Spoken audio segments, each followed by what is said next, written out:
On se retrouve pour une nouvelle capsule où l'on cherche à explorer les dimensions quelque part de l'entreprise virtuose. Et là, une notion est tombée, c'est celle de l'équilibration.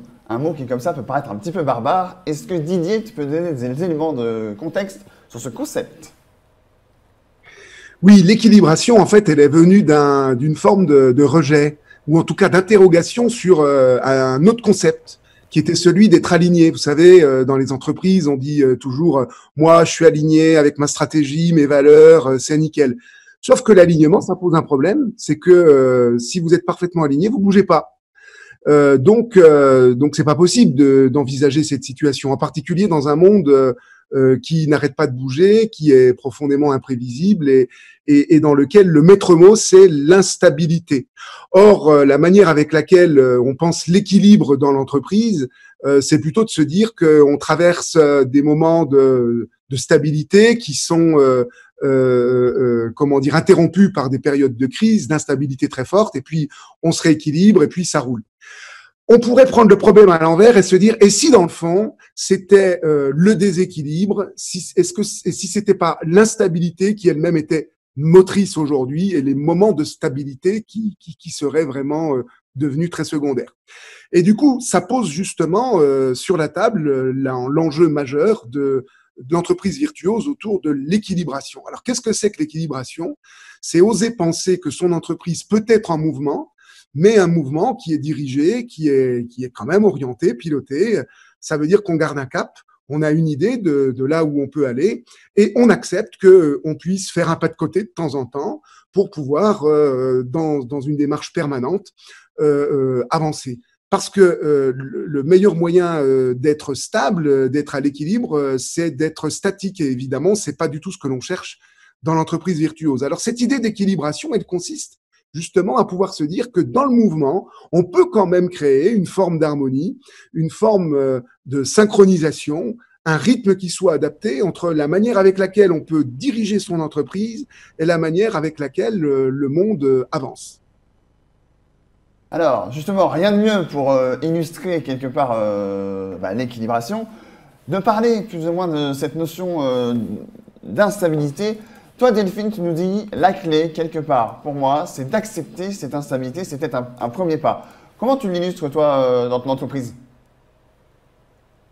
Très simplement, je dirige une agence de communication et on a travaillé sur sur ce concept d'équilibration au mois de mi-février avec tous les virtuoses et avec Didier. Et déjà, tout de suite, ça m'a enlevé un poids, cette notion, parce qu'effectivement, j'étais plutôt dans essayer d'être alignée, tout, enfin, la vie est un long fleuve tranquille. Et c'est m'apporter cette notion, me dire, tu as le droit d'être dans le déséquilibre, ça m'a beaucoup soulagée. Et je vous donne pas cette date du 12 février par hasard, puisque un mois plus tard, nous sommes confinés. Et là, on rentre dans une période de turbulence, enfin en tout cas qui peut sembler turbulente. Et en fait, moi, j'ai réussi assez rapidement à rentrer dans la sérénité parce que j'avais intégré qu'on était dans le déséquilibre. Et là, en plus, tout le monde y était. Et ça m'a vraiment, vraiment permis de vivre les choses sereinement. Le deuxième apport, pour moi, sur cette notion d'équilibration, c'était que tout le monde dans l'entreprise ne travaille pas au même rythme et pourtant, on a un mouvement régulier. Et ça m'a permis aussi d'accepter que chacun avait un rythme différent et trouver son équilibre dans l'entreprise un peu différemment. Voilà, c'était les deux apports, mais c'est ma certitude, c'est que si on n'avait pas travaillé cette notion, si Didier, tu nous avais pas emmené ce concept-là, je suis intimement persuadée que je n'aurais pas vécu la période du confinement de la même façon. Et oui, et donc dans ces notions quelque part d'équilibration, on voit bien qu'on va toucher la notion de stabilité versus la notion de dynamique. Comment toi, Emmanuel, dans ton entreprise, tu as pu accorder les deux notions quelque part?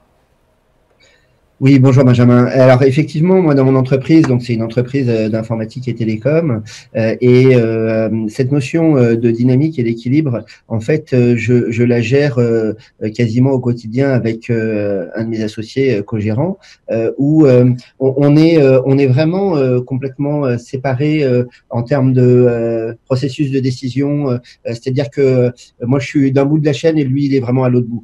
Alors ça peut paraître parfois un petit peu complexe à gérer et à trouver un équilibre sur le développement de l'entreprise. Mais en fait, tout le jeu est de justement trouver ce point d'équilibre entre nous deux. C'est à ce moment-là où moi, je sais que dans cet accompagnement virtuose, j'ai pu vraiment appréhender cette notion d'équilibre instable et de me dire, OK, là, je me sens plus tout à fait à l'aise dans ma zone de confort, c'est-à-dire je sors vraiment de ma zone de confort et lui non plus, c'est pareil.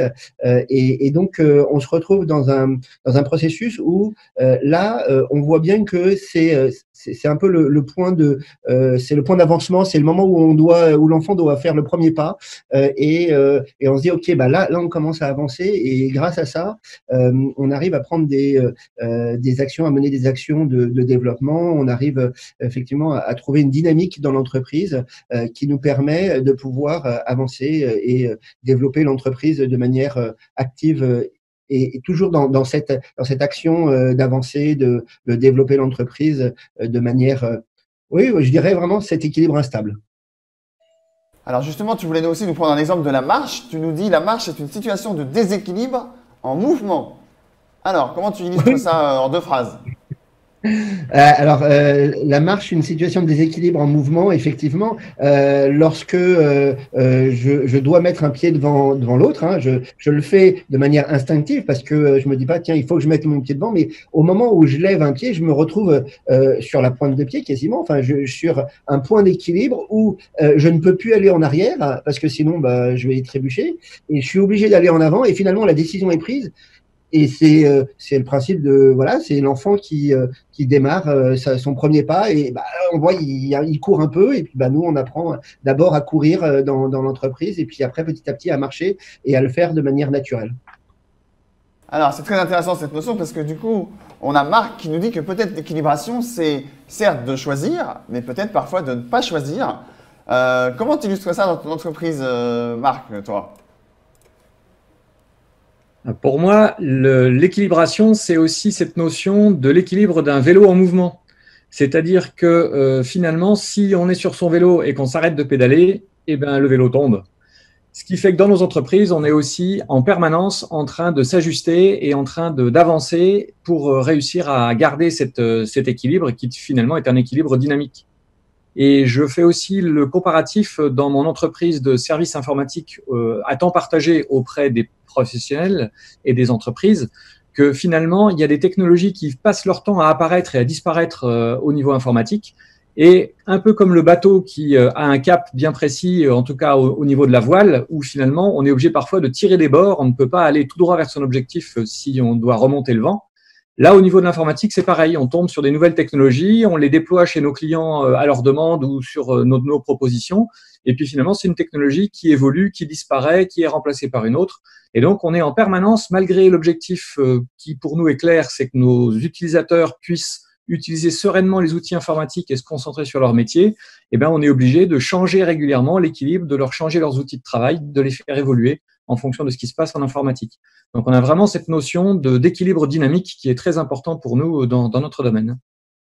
Alors, c'est très intéressant parce que quand on vous écoute tous les deux, à la fois Marc et Emmanuel, vous comparez à la marche, vous comparez en fait à des choses en mouvement. Et toi, Didier, tu voulais nous amener quand même une précision. Tu veux dire que quelque part, le non-choix, dans l'équilibration, le non-choix reste une option. Est-ce que tu peux nous expliquer ça? Oui, classiquement, on pourrait croire que le non-choix, c'est une indécision, voire un défaut du dirigeant. Or, il existe des situations d'indécidabilité, c'est-à-dire des situations dans lesquelles la bonne option, en fait, c'est de ne pas choisir. Prenez l'exemple d'une tempête. La bonne solution, c'est de décider de rester au port et d'attendre que la tempête passe. Autrement dit, dans ces questions de non-choix, il y a vraiment l'idée de se dire est-ce que je ne dois pas décider, justement, est-ce que je dois plutôt décider que c'est pas le bon moment, plutôt que dans un comportement mimétique, j'adopte ce que feraient mes voisins. Parfois, la décision du stratège, c'est justement de décider de ne pas décider. Alors, du coup, on est assez complet sur cette décision, sur cette équilibration, justement. Alors, vous qui nous regardez, peut-être essayez de vous rappeler, la dernière fois, vous avez choisi consciemment de ne pas choisir, justement. Et vous, dans votre société, dans vos comportements, c'est quoi qui fait votre équilibration au quotidien et aussi au fil des mois et des années? On espère vous avoir inspiré et on vous dit à bientôt pour une prochaine capsule. CJD. Osons être dirigeants et dirigeantes autrement.